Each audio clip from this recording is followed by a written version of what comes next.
नमस्कार दोस्तों, कैसे हैं आप सब। आशा करते हैं आप सभी बढ़िया होंगे। उत्तर प्रदेश में योगी आदित्यनाथ की कैबिनेट दोस्तों जब भी बैठती है उसमें कुछ ऐसे डिसीजन लिए जाते हैं जो जनता के लिए कुछ फ़ायदेमंद भी होते हैं और कुछ उनके लिए गैर लाभकारी भी होते हैं जो उनके किसी काम के नहीं होते। अब हाल ही में योगी आदित्यनाथ की कैबिनेट में एक प्रस्ताव पर मोहर लगी है जिसमें उन्होंने शराब को सस्ता कर दिया है। यानी शराब ही पी पी करके शराब कितना आतंक मचा रखा है उन लोगों ने। अब योगी आदित्यनाथ जी ने उनके लिए शराब को और सस्ता करके उन्हें ये समझ लो आधा में शराब दे दिया है। और इसके अलावा जो जनता के लिए फ़ायदेमंद जो प्रस्ताव पर मोहर लगी है वो ये है कि इन्होंने 54 नए जो महाविद्यालय उन्हें खोलने की बात कही है।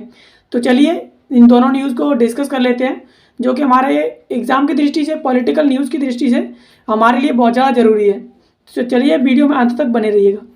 तो उत्तर प्रदेश में सस्ती होगी शराब, कैबिनेट की बैठक में योगी आदित्यनाथ ने प्रस्ताव पर लगाई मोहर, लिया ये फैसला। चलिए समझ लेते हैं। सबसे पहले बात करेंगे चर्चा में क्यों है। तो शराब बनाने में प्रयोग होने वाले एक्स्ट्रा नेचुरल अल्कोहल यानी कि ENA को GST के दायरे से मुक्त कर दिया है और कैबिनेट ने इसके प्रस्ताव को स्वीकृति दे दी है। यानी सरकार ने शराब बनाने में जो एक्स्ट्रा नेचुरल अल्कोहल यूज़ होता है उसे GST के दायरे से मुक्त कर दिया है। अब उन्होंने कहा है कि ये जो एक्स्ट्रा नेचुरल अल्कोहल है इस पर अब वैट लागू होगा, GST लागू नहीं होगी। अब ऐसा करके उन्होंने करदाताओं को राहत देने का निर्णय लिया है। कर निर्धारण के लिए पहले धारा 73 यानी कि नॉन फ्रॉड केस में आदेश देने की समयावधि वार्षिक रिटर्न दाखिल किए जाने की तिथि से 3 वर्ष तथा धारा 74 यानी कि फ्रॉड केस में 5 वर्ष निर्धारित की गई थी। अब एक नई धारा जुड़ी है 74 का। इसके माध्यम से वित्तीय वर्ष 2024-25 व उसके आगे सभी श्रेणियों के कर निर्धारण आदेशों के लिए समान समयावधि निर्धारित की गई है। यानी कि जिस समयावधि में वार्षिक रिटर्न दाखिल होगा उसी समयावधि में कर जो जमा करना होगा। और इसके अनुसार जो वार्षिक रिटर्न दाखिल करने की तिथि है वो 42 माह होगी। और इसके साथ ही कर देयता में अस्पष्टता की स्थिति को देखते हुए पूर्व की अवधि को नियमित कर दिया है। नियमित कर दिया करदाताओं को राहत देने का उन्होंने निर्णय लिया है। यदि पहले ब्रह्मस्थ कुछ करदाताओं द्वारा वास्तविक दर 18% के स्थान पर 12% की दर से जमा कर दिया है तो उनकी 6% की अतिरिक्त देयता को माफ़ कर दिया जाएगा। यानी कि इस पर जो टैक्स लगता है वो 18% का लगता है।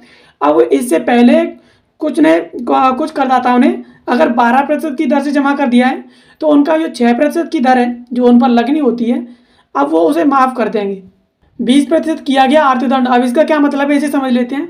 वित्तीय वर्ष 2017-18 से वित्तीय वर्ष 2020-21 के लिए तथा पंजीयन बहाली के बाद ITC के दावे के लिए तय समयावधि के बाद रिटर्न दाखिल करने की दिशा में करदाता को ITC का लाभ देने का भी निर्णय दिया गया है। ITC दावे के लिए तय समयावधि वित्तीय वर्ष की समाप्ति के बाद अगले वित्तीय वर्ष की 30 नवंबर होगी और नोटिस जारी होने पर व्यापारी का प्रतिनिधि उपस्थित हो सकेगा। यानी अगर किसी व्यापारी को नोटिस जारी हो गया है इसको लेकर के, अर्थदंड को लेकर के, तो व्यापारी का प्रतिनिधि जो है उपस्थित हो सकता है इस केस में। और सचल दल द्वारा जब्त माल पर पहली अपील के लिए प्री डिपॉजिट अर्थदंड को 25% से घटा करके 20% कर दिया गया है। यानी किसी की मालियत को जब्त कर लिया जाता है इसके तहत तो क्या होगा कि प्री डिपॉजिट अर्थदंड के तहत उसकी जो उस पर 25% का अर्थदंड लगता था उसे घटा करके 20% कर दिया है। यानी ऐसी स्थिति में अब 20% अर्थदंड लगेगा उस पर।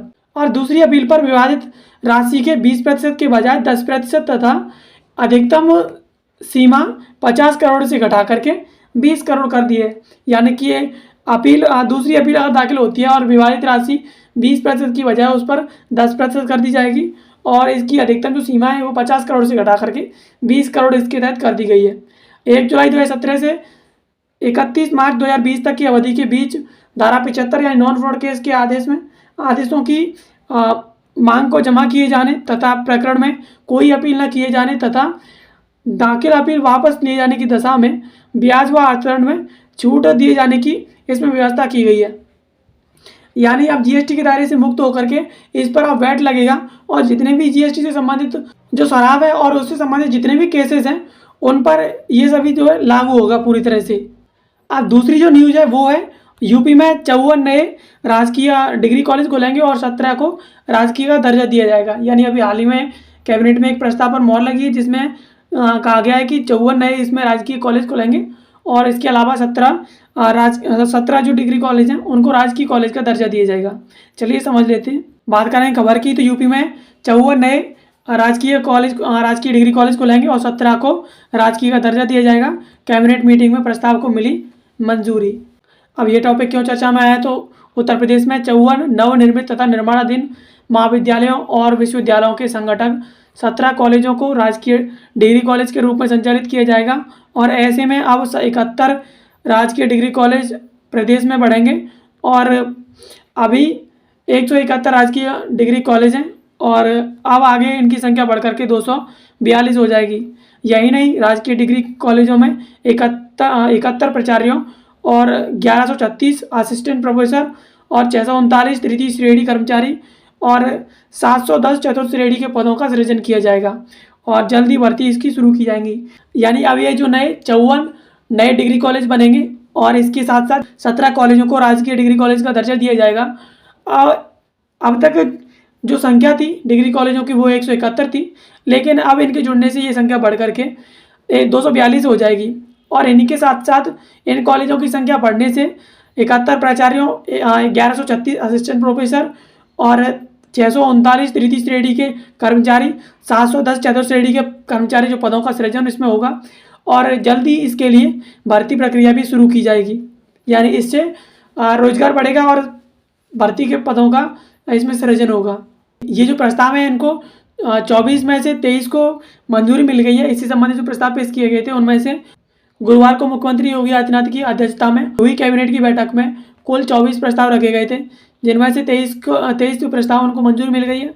और उच्च शिक्षा मंत्री योगेंद्र उपाध्याय ने बताया कि जिन 71 नए महाविद्यालयों को राजकीय डिग्री कॉलेज के रूप में संचालित किया जाएगा उनमें विभिन्न राज्य विश्वविद्यालयों के 17 अन्य संगठक कॉलेज भी हैं और इन संगठक महाविद्यालयों पर विश्वविद्यालयों का पूर्ण प्रशासकीय, वित्तीय तथा शैक्षणिक नियंत्रण होगा। यानी अब ये जो नए 71 महाविद्यालय हैं इन्हें राजकीय डिग्री कॉलेज के रूप में संचालित किया जाएगा और उनमें विभिन्न राज्यों के 17 संगठक कॉलेज भी हैं और इन संगठक महाविद्यालयों पर विश्वविद्यालय का पूर्ण प्रशासकीय और वित्तीय और शैक्षणिक नियंत्रण रहेगा, जिन पर विश्वविद्यालय पूरी तरह से इनको नियंत्रित करेगा। राज्य विश्वविद्यालय स्व वित्त पोषित कार्यक्रमों के अतिरिक्त अपने संसाधनों का उपयोग करते हुए इन संगठक महाविद्यालयों को संचालित कर रहे हैं और यहाँ नियुक्त शिक्षक और शिक्षणेतर कर्मचारी राज्य सरकार के कर्मचारी नहीं होते हैं। विश्वविद्यालय ने संसाधनों के अभाव में संगठक महाविद्यालयों के संचालन में असमर्थता जताई है। ऐसे में अब इन्हें राज्य सरकार संचालित करेगी। वहीं राज्य सरकार द्वारा नवनिर्मित निर्माणाधीन 54 डिग्री कॉलेजों को राजकीय डिग्री कॉलेज के रूप में संचालित किया जाएगा और इन्हें सार्वजनिक निजी सहभागिता पीपीपी मॉडल सहित अन्य किसी मोड में संचालित नहीं किया जाएगा। राज्य सरकार के इस निर्णय से विद्यार्थियों को उच्च शिक्षा हासिल करने में आसानी होगी और विद्यार्थियों के लिए उपलब्ध संसाधनों, पाठ्यक्रम और सीटों में बढ़ोतरी होगी। जो 71 नए राजकीय डिग्री कॉलेज संचालित किए जाएंगे उनमें प्रत्येक में एक प्राचार्य, 36 असिस्टेंट प्रोफेसर, 9 तृतीय श्रेणी के कर्मचारी और 10 चतुर्थ श्रेणी के कर्मचारी के पद इसमें सृजित होंगे और इसके अलावा प्रदेश में युवाओं को रोजगार का अवसर भी मिलेगा। फिलहाल उच्च शिक्षा के क्षेत्र में विद्यार्थियों को नए अवसर मिलेंगे। अब उत्तर प्रदेश सरकार ने डिसीजन लिया है 8.26 लाख की आबादी पर एक राजकीय डिग्री कॉलेज होना चाहिए। उच्च शिक्षा मंत्री ने बताया कि अभी देश में लगभग 1.52 लाख जनसंख्या पर एक राजकीय महाविद्यालय संचालित है। वहीं उत्तर प्रदेश में 11.70 लाख की जनसंख्या पर एक राजकीय डिग्री कॉलेज है। यानी देश में 1.52 लाख की जनसंख्या पर है, जबकि उत्तर प्रदेश में 11.70 लाख की जनसंख्या पर एक डिग्री कॉलेज संचालित है। और राज्य सरकार ने इस निर्णय से उत्तर प्रदेश की स्थिति जो है सुधर जाएगी। अब 8.26 लाख जो जनसंख्या है उस पर एक राजकीय डिग्री कॉलेज होगा और अभी यूपी का सकल नामांकन जो अनुपात है यानी कि GER है वो 24.1% है और वर्ष 2035 तक जो GER है उसे 50% तक लाने का लक्ष्य बनाया गया है। तो दोस्तों इस वीडियो हमने बात की कि उत्तर प्रदेश में हाल ही में 24 प्रस्ताव पेश किए गए थे, जिनमें से 2 प्रस्ताव ऐसे थे जो कि कह सकते हैं कि जनता के हित में भी हैं और हित में भी नहीं है। इनमें से पहला प्रस्ताव है जिसमें उत्तर प्रदेश के मुख्यमंत्री योगी आदित्यनाथ ने उस पर मोहर लगाई है। उन्होंने कहा है कि ये जो शराब है, नेचुरल एक्स्ट्रा अल्कोहल, उस पर जीएसटी नहीं लगेगा, उसकी जीएसटी की जगह पर उस पर वैट लागू होगा और ऐसे संबंधित जो भी केसेस हैं और उनमें भी सरकार ने उन्हें छूट दे दी है। यानी उत्तर प्रदेश में शराब जो सस्ती कर दी है योगी आदित्यनाथ जी के द्वारा। और 54 नए जो राजकीय डिग्री कॉलेज हैं उन्हें संचालित करने की बात की है राजकीय डिग्री कॉलेज के रूप में। 17 जो महाविद्यालय हैं उन्हें राजकीय डिग्री कॉलेज के रूप में संचालित किया जाएगा, ऐसा एक प्रस्ताव में कहा गया था, जिस पर उत्तर प्रदेश के मुख्यमंत्री योगी आदित्यनाथ की कैबिनेट ने मोहर लगा दी है और इन दोनों प्रस्ताव को पास कर दिया गया है। अब तक उत्तर प्रदेश के जो कैबिनेट है उसमें 24 प्रस्ताव पेश किए गए थे, उनमें से 23 प्रस्ताव पास हो गए हैं। एक प्रस्ताव रह गया है जो कि पास होना बाकी है। अब हो सकता है इस पर भी मोहर लग जाए, उसके बारे में भी हम डिटेल से बात करेंगे किसी और वीडियो में। तो दोस्तों आशा करते हैं ये वीडियो आपको पसंद आई होगी। ऐसी वीडियोस को देखने के लिए आप हमारे चैनल को सब्सक्राइब कर लीजिए। कंसीडर आईएएस इंस्टाग्राम पर भी हो तो आप इंस्टाग्राम पर भी फॉलो कर सकते हैं। और कंसीडर आईएएस से संबंधित जितने भी वीडियो और पीडीएफ के लिए आप इसके टेलीग्राम चैनल को ज्वाइन कर सकते हैं।